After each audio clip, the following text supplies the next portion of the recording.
legal situation that had to be fully understood, all the implications of it, and also to be given captured in the EU mandate. So we were quite linear to our overarching position on right of self-determination.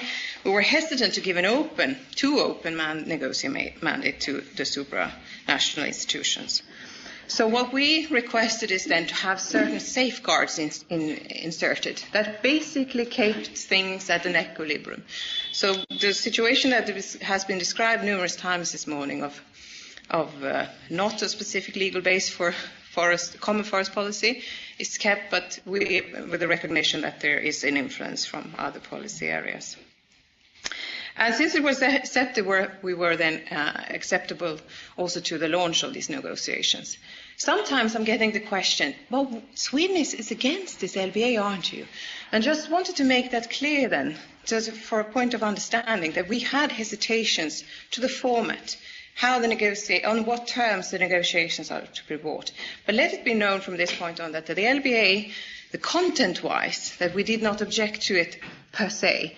We're quite keen to make sure that the aim still is in line with Swedish priorities and that the government wants to promote and strengthen SFM. That would mean to have an inclusive and a balanced SFM framework agreement that respects still the flexibility to make sure that we are in a very different situation, starting from a very different point of view, but still wants to move forward together. So I hope this sheds light and that is now clear from this point on. A few words on the INC. So we had a smooth start and a positive mood. And we will see, of course, as we progress in negotiations, it tends to be that devils are in the details that might bog us down.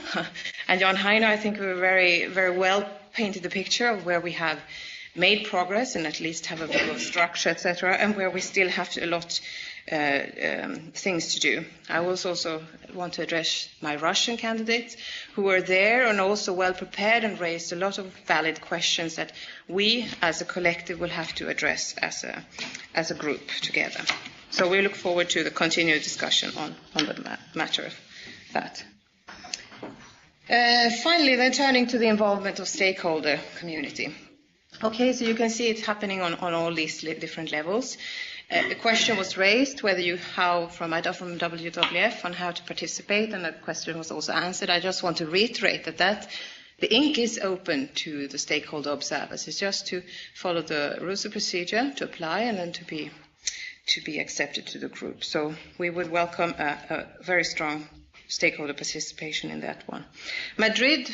In Madrid also